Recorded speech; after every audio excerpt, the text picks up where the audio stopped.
Guys आज हम लोग क्लास 10th के सब्जेक्ट सोशल साइंस यानी सामाजिक विज्ञान से एमसीक्यू क्वेश्चन को देखेंगे। तो सबसे पहले जितने भी स्टूडेंट्स इस वीडियो को देख रहे हैं इस वीडियो को लाइक कीजिए और अपने फ्रेंड्स के साथ शेयर कीजिए, क्योंकि हम लोग बहुत ही जल्दी एमसीक्यू क्वेश्चन को देखने वाले हैं। और अगर आप इस वीडियो को लाइक कर दिए, अपने फ्रेंड्स के साथ शेयर कर दिए हैं, तो चलिए हम लोग वीडियो को शुरू करते हैं।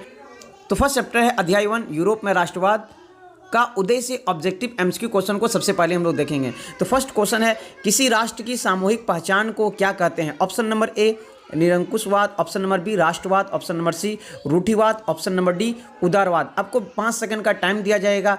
इसके अंदर आपको 5 सेकंड के अंदर आप नीचे कमेंट बॉक्स में बताएं कि ऑप्शन नंबर ए सही है, कि ऑप्शन नंबर बी सही है, कि ऑप्शन नंबर सी या फिर ऑप्शन नंबर डी।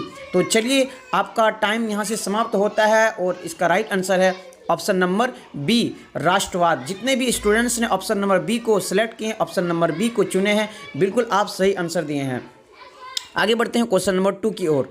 वह राज्य जहां की राजनीतिक सत्ता उसकी सांस्कृतिक सत्ता से मिलकर बनती उसे क्या कहते हैं? ऑप्शन नंबर ए कल्याणकारी राज्य, ऑप्शन नंबर बी गणराज्य, ऑप्शन नंबर सी राष्ट्र राज्य, ऑप्शन नंबर डी राजतंत्र। इसका आंसर आप नीचे कमेंट बॉक्स में कमेंट कीजिए। देखते हैं कितने बच्चे सही आंसर दे पाते हैं। तो चलिए हम लोग आंसर को देखते हैं बिना लेट किए। Option number C is the right answer. इसका आंसर होगा राष्ट्र राज्य। क्वेश्चन नंबर 3 की ओर आगे बढ़ते हैं। चार चित्रों की श्रृंखला किस कलाकार ने बनाई जिनमें उन्होंने अपने सपनों का संसार रचा? तो ऑप्शन नंबर ए है कार्ल्स जी, ऑप्शन नंबर डी फ्रेडरिक सोरियो, ऑप्शन नंबर सी डेला क्रोवा, ऑप्शन नंबर डी गियाकोमी। तो इसका सही आंसर होगा ऑप्शन नंबर बी। आप बिल्कुल, तो देखते हैं कितने बच्चे इसका सही आंसर दे पाते हैं। तो जितने भी बच्चे ऑप्शन नंबर बी को सिलेक्ट किए आप बिल्कुल सही जवाब दिए। Option number B is the right answer. Frederick Sorrieu इसका सही आंसर होगा। तो आगे बढ़ते हैं क्वेश्चन नंबर 4 की तरफ। अर्नेस्ट रेनर कौन था? तो option number A, option number B, option number C, option number D आपका दिया हुआ है। आपको 5 सेकंड का समय दिया जाता है। आप इन्हीं चारों में से आपको बताना कि अर्नेस्ट रेनर कौन थे। अगर आप ऑप्शन हम पढ़ने लगेंगे तो बहुत ज़्यादा लेट हो जाएगा। सो प्लीज़ आप जितने जल्दी हो सकेंगे आंसर को देने का प्रयास कीजिए। तो चलिए देखते हैं कितने बच्चे ने सही आंसर दिया है, चेक करते हैं। ऑप्शन नंबर ए फ्रांसीसी दार्शनिक थे। अर्नेस्ट रेनर कौन थे? फ्रांसीसी दार्शनिक थे। तो ऑप्शन नंबर ए जितने भी बच्चे ने चुने हैं बिल्कुल आप सही जवाब दिए हैं। आगे बढ़ते हैं क्वेश्चन नंबर 5 की ओर। निम्न में से किसे मेटरनिक ने हमारी सामाजिक व्यवस्था का सबसे खतरनाक दुश्मन बताया? देखते हैं कितने बच्चे। Option number A Louis Philippe, option number B Carol, option number D Mazzini, option number D Johann. Option number आपको चुनना है इन चारों में से कौन सा सही है। तो देखते हैं कितने बच्चे आंसर बिल्कुल सही दे रहे और सही दे पा रहे हैं। तो आगे बढ़ते हैं। तो देखते हैं 5 नंबर का क्वेश्चन में कितने बच्चे सही आंसर दे पाते हैं कि निम्न में से क्वेश्चन नंबर 5, निम्न में से किसे मेटरनिक ने हमारी सामाजिक व्यवस्था का सबसे खतरनाक दुश्मन बताया? आपको 5 सेकंड का समय दिया जाता है। ऑप्शन आपके सामने है, 4 ऑप्शन है, इनमें से आपको एक चुनना है। तो देखते हैं कितने बच्चे बिल्कुल सही ऑप्शन चुने हैं। इसका सही आंसर होगा ऑप्शन नंबर सी मेजनी। जितने भी स्टूडेंट्स ने ऑप्शन नंबर सी चुने हैं बिल्कुल आप सही जवाब दिए और आप बिल्कुल घर में बैठते हैं पढ़ने के लिए और रिवाइज भी करते हैं घर में। तो आगे बढ़ते हैं क्वेश्चन नंबर 6 की तरफ। निम्न में से किस देश, क्वेश्चन नंबर 6, निम्न में से किन देशों ने मिलकर नेपोलियन को पराजित किया था? तो देखते हैं 4 ऑप्शन आपको दिया हुआ है। कितने स्टूडेंट्स बिल्कुल बहुत ही जल्दी आंसर दे पाते हैं? तो इसका सही आंसर कितने स्टूडेंट ने बिल्कुल सही आंसर दिया? तो ऑप्शन नंबर डी और is the right answer. Britain, रूस, पर्सा और ऑस्ट्रेलिया। जितने भी स्टूडेंट्स ने ऑप्शन नंबर डी सिलेक्ट किए हैं बिल्कुल आप सही जवाब दिए हैं। क्वेश्चन नंबर 7 की ओर आगे बढ़ते हैं। राष्ट्रवाद की पहली अभिव्यक्ति किस क्रांति के साथ हुई? ये बहुत ही आसान क्वेश्चन है।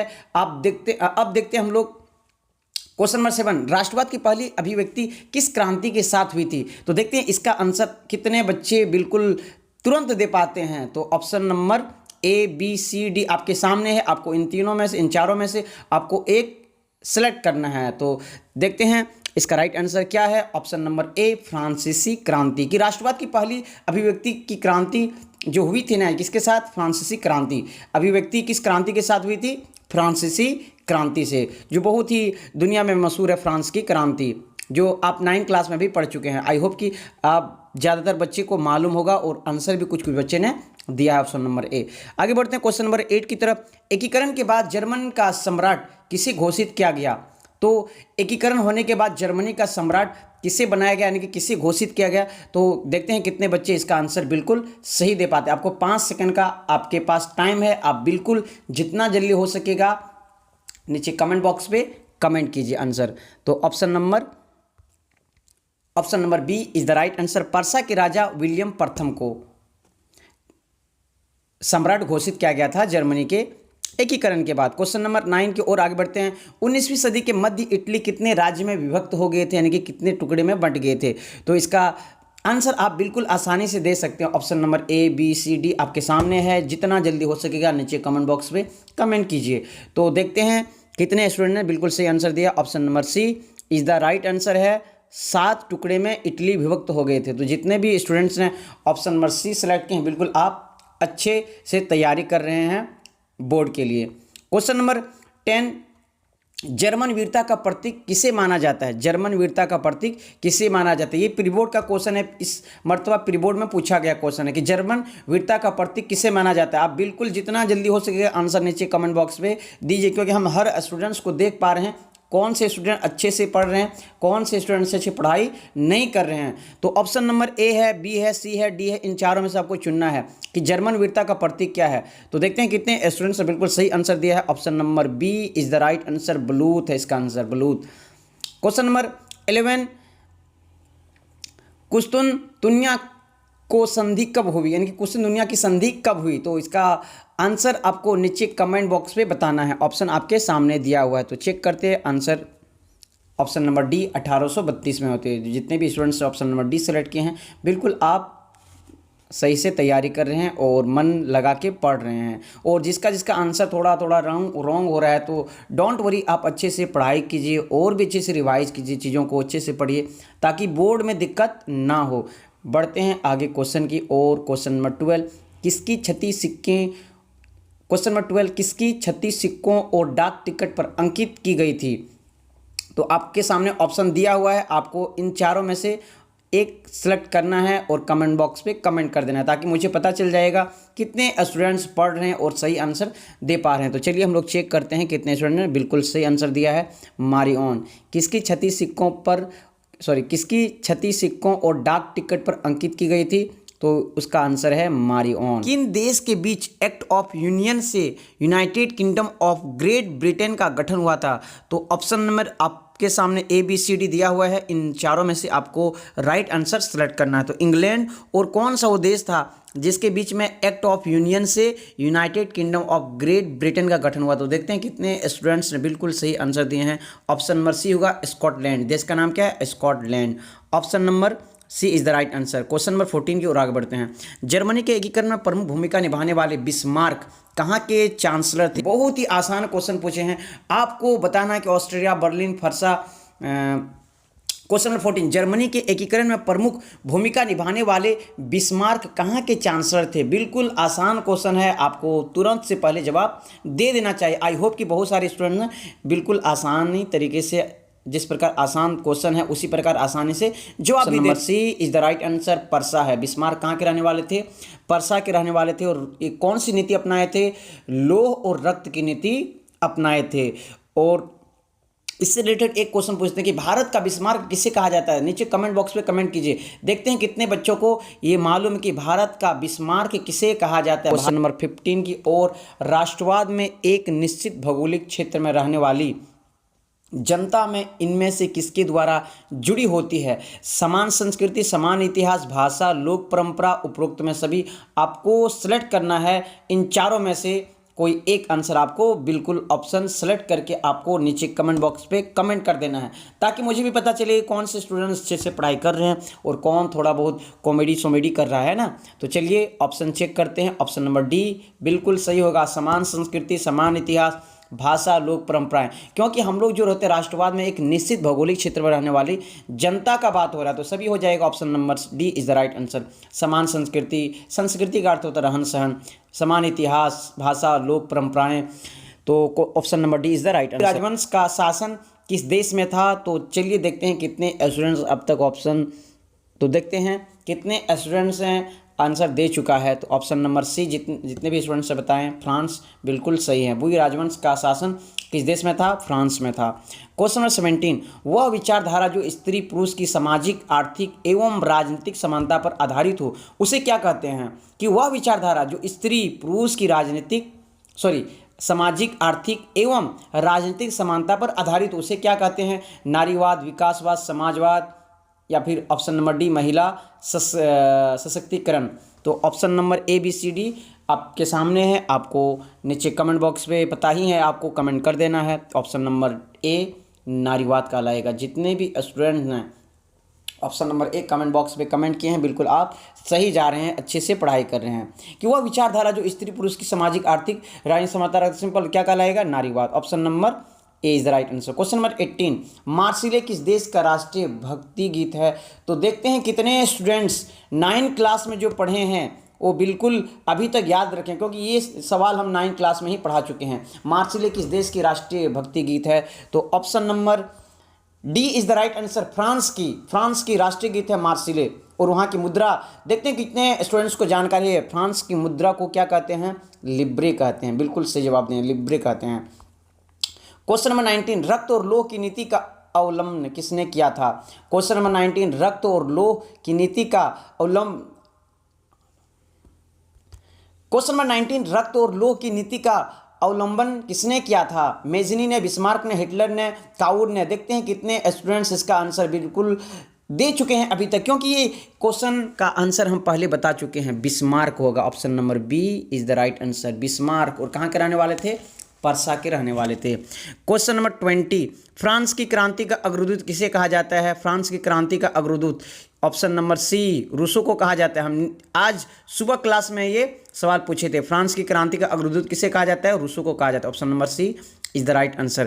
क्वेश्चन नंबर 21, यंग इटली और यंग यूरोप नामक 2 भूमिगत संगठनों की स्थापना किसने की थी? यंग इटली और यंग यूरोप। देखते हैं कितने बच्चे ने अभी तक आंसर दे चुका है।